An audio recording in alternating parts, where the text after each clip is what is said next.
71 में पाकिस्तान के 2 टुकड़े कर दिए हमने। जो असल सवाल हैं वो सरकार को जवाब देने हैं, सेना से कोई सवाल नहीं पूछ रहा। कि कम्युनिस्ट पार्टी है चाइना की, वो अपने देश के प्रति जिस प्रकार का भाव रखती है, भारतीय जनता पार्टी भी भारत के प्रति उसी प्रकार का भाव रखती है। आप 47 में ले जाते हैं, 2014 से भी कुछ बातें किया कीजिए ना। आप क्रोनोलॉजी समझ लीजिए। ताजा वाकया 8 और 9 दिसंबर को हुआ, जब 300 फौजियों का एक लाव लश्कर, चीनी फौजियों का, हमारी सरजमी पर घुसपैठ करने की कोशिश की और दांत खट्टे कर दिए। हमारे बहादुर फौजियों ने 20 चीनी सैनिक जख्मी हुए, उनमें से कई गंभीर रूप से जख्मी हुए। हमारे यहां भी सैनिकों को चोट आई। 6 सैनिक जख्मी तो हुए लेकिन मामूली चोटें थी। संसद में मामला उठा और अब राहुल गांधी के एक ताजा बयान पर एक राजनीतिक जंग छिड़ गई है। राहुल गांधी ने कहा कि चीनी सैनिक हमारे सैनिकों को पीट रहे हैं, चीन युद्ध की तैयारी कर रहा है, सरकार सोई हुई है, नजरअंदाज कर रही है।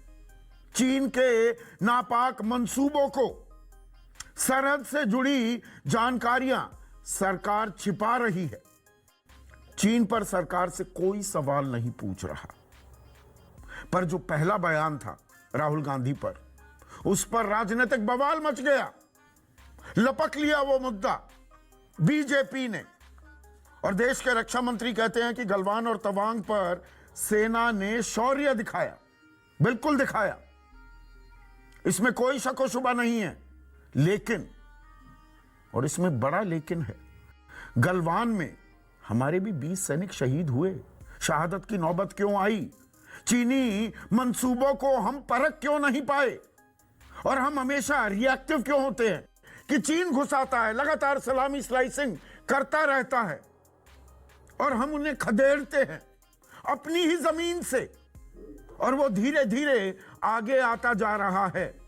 जानकारियां हमसे साझा नहीं की जा रही, सेना का अपमान किया जा रहा है। बीजेपी ये कह रही है मानो तेरी सेना मेरी सेना, तेरी फौज मेरी फौज। अरे भाई, ये देश की फौज है, हमारा गौरव है, हमारी आन बान शान है। अरे दुनिया की सबसे बहादुर सेना भारतीय सेना है।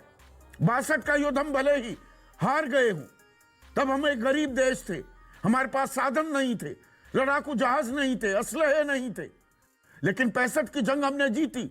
71 में पाकिस्तान के 2 टुकड़े कर दिए हमने, तकसीम कर दिया।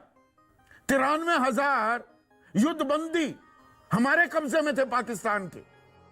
अमेरिका जैसी सुपर पावर लगातार दबाव बनाती रही, 7th फ्लीट को हिंद महासागर में भेज दिया।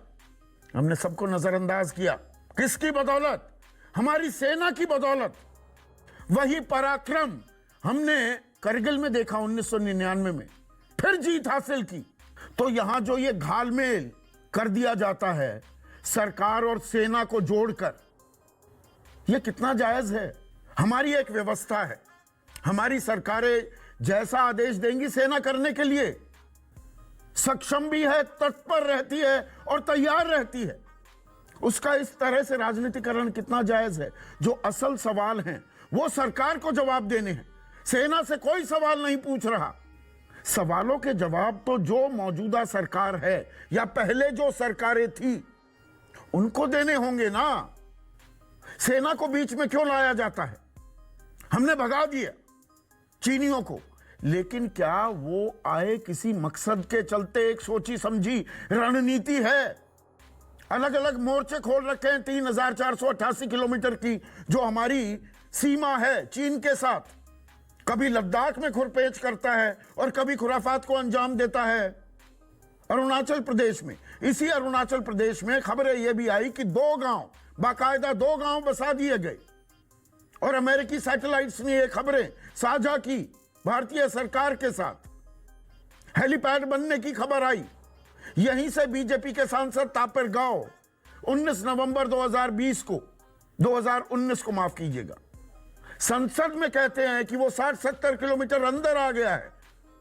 मैंने प्रधानमंत्री से लेकर गृह मंत्री, रक्षा मंत्री, वित्त मंत्री, सबको, विदेश मंत्री को इस बाबत चिट्ठी भी लिखी है, और ये सवाल ना उठाऊं तो फ्यूचर जनरेशंस मुझे माफ नहीं करेंगी। गलवान में हमने उनको पीछे धकेला, लेकिन क्या घुसपैठ हुई या नहीं हुई, इस बात का जवाब तो दिया जाना जरूरी है। ये सवाल पूछे हैं कांग्रेस ने भी, 7 सवाल पूछे हैं जयराम रमेश, उनके कम्युनिकेशंस हेड। प्रधानमंत्री ने क्यों कहा कि लद्दाख में घुसपैठ नहीं हुई? मई 2020 से पहले की तरह गश्त की इजाजत क्यों नहीं? माउंटेन कोर स्ट्राइक की योजना को क्यों छोड़ दिया? चीनी कंपनियों से प्रधानमंत्री केयर्स में फंड क्यों? 2 साल में चीन से आयात क्यों बढ़ा? हमारा ट्रेड डेफिसिट, यानी कि हम इतना सामान ले रहे हैं चीन से और उसे दे क्या रहे हैं, उसका फर्क जो होता है, जो व्यापारिक घाटा जिसे कहते हैं, $73 बिलियन, 6.25 लाख करोड़ रुपए का माल हम ले रहे हैं चीन से।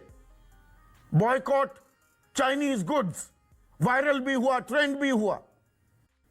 लेकिन आप जो ये फोन इस्तेमाल करते हैं, टीवी इस्तेमाल करते हैं, फ्रिज इस्तेमाल करते हैं, जो जूते पहनते हैं, जो कपड़े पहन रहे हैं, जो दवाइयां खा रहे हैं, जो गाड़ियां चला रहे हैं, सब चीन से आ रहा है। वहां हमने चीन को रोक दिया क्या? संसद में बहस क्यों नहीं करा रही है सरकार, और देश को भरोसे में क्यों नहीं लेते प्रधानमंत्री? पर यह सवाल एक राजनीतिक जंग में तब्दील होते जा रहे हैं। इससे चीन का इलाज होगा क्या? या वो चीन जिसे गलवान में हमने खदेड़ा भी, वो फिंगर 4 तक आ गया, फिंगर 8 तक हमारा इलाका होता था, 2-2 पुल बना दिए, वॉच टावर्स बना रहा है। मोल्डो गैरिसन के चारों तरफ जो ऊंचाइयां थी, जो हमने कब्जा ली थी, वो क्या हमने छोड़ दी है? ये सवाल एक आम नागरिक या कोई पत्रकार, मेरे जैसा पत्रकार, वो फौज से नहीं पूछ रहा है।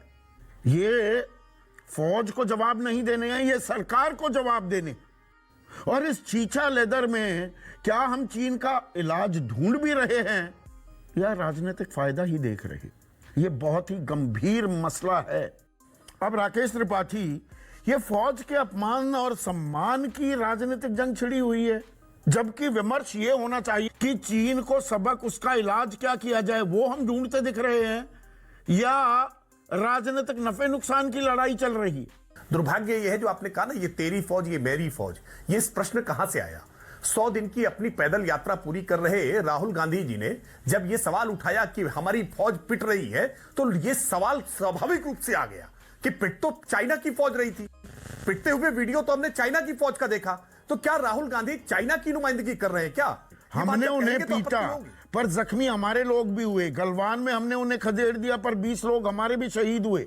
उसकी नौबत क्यों आई? और वो कारगुजारियों को अंजाम देता जा रहा है, थमने का नाम नहीं ले रहा।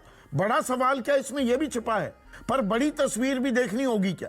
देखिए संदीप, अटल बिहारी वाजपेयी जी की एक बात याद दिलाऊंगा कि हम अपने दोस्त और दुश्मन तो बदल सकते हैं, लेकिन हम अपने पड़ोसी नहीं बदल सकते हैं। यह सच्चाई है कि पाकिस्तान हमारा पड़ोसी है, यह सच्चाई है कि चाइना हमारा पड़ोसी है, और हमारा भारत का जो मूल प्रवृत्ति रही है वो कभी भी विस्तारवादी नहीं रही है, सीमा विस्तार करने वाली नहीं रही है, आक्रमणकारी नहीं रही है। हम हमेशा बुद्ध की बात को लेकर के चलते हैं, युद्ध लेकर के चलना प्रयास नहीं करते हैं। भारत की फौज बिल्कुल कोई दब करके पीछे नहीं है। हमारी भूमि पर अगर फौज की बात ही नहीं है, मैं इसीलिए फौज की बहादुरी पर तो सवाल उठाने का मतलब ही कोई नहीं है। रत्ती भर भी उसके अंदर गुंजाइश में नहीं देखता हूं। फौज को बीच में क्यों लाया जा रहा है इस राजनीतिक जंग में? अब आपके नेता कहते हैं कि जी राजीव गांधी फाउंडेशन में चीनी दूतावास ने पैसे दिए, उसके कागज भी आ जाते हैं यकायक। ये तो 8 साल से आपकी सरकार है। उधर कांग्रेस कहने लगती है जी प्राइम मिनिस्टर केयर्स फंड की डिटेल दीजिए, चीनी कंपनियों ने पैसे दिए हुए हैं। इस खेल में फायदा किसका हो रहा है? मेरा मूल सवाल ये है राकेश त्रिपाठी।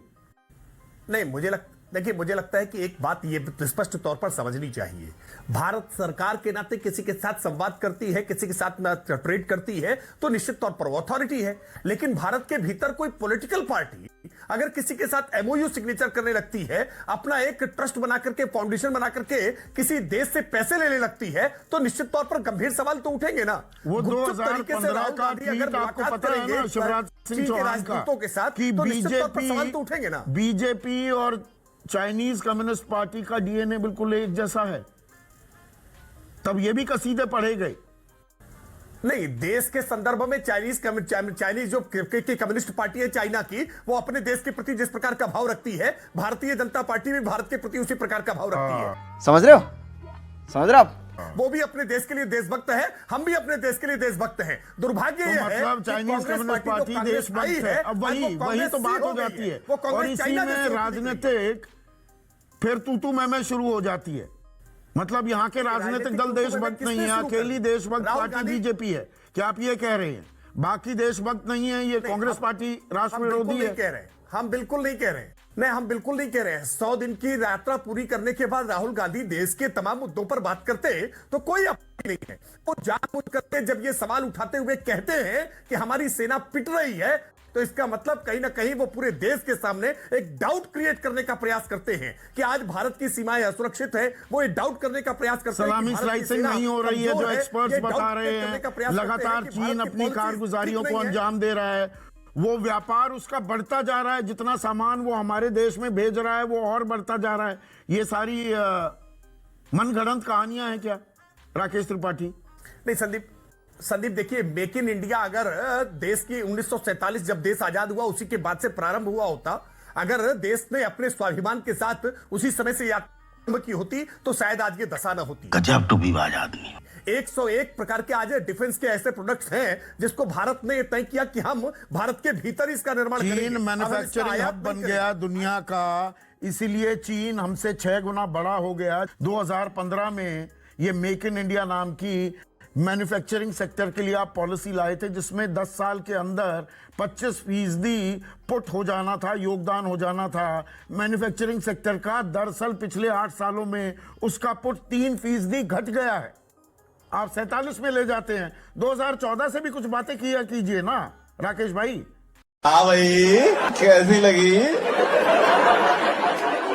आगे स्वाद? नहीं, हम बिल्कुल बिल्कुल नहीं। देखिए, अगर संदीप जी आप इसको तस्वीर को इस तरह से देखने की कोशिश कर रहे हैं तो ये भी साथ साथ में देखिए कि कैसे खिलौनों की इंडस्ट्री में भारत का योगदान क्या था और आज योगदान क्या हुआ है। मोबाइल इंडस्ट्री में भारत का योगदान पहले क्या था और आज योगदान क्या हुआ है। डिफेंस कॉरिडोर बना करके डिफेंस की इंडस्ट्री में आज भारत का योगदान क्या कितना बड़ा है। अपनी कारगुजारियों को एक समेकित रूप में देखेंगे, थामने के लिए तैयार नहीं है। अब बताइए मैं क्या करूंगा? एक बहुत सिंपल सी टिप आपके साथ शेयर करती हूँ। अपने हाथ को इस तरीके से रखिए। If you look at this from your side, आपका लेफ्ट हैंड आपको बी के जैसे दिखेगा और राइट हैंड आपको डी के जैसे दिखेगा। B and D. B for थोड़ी मदद रखिए। वे मैं तेरा मन पर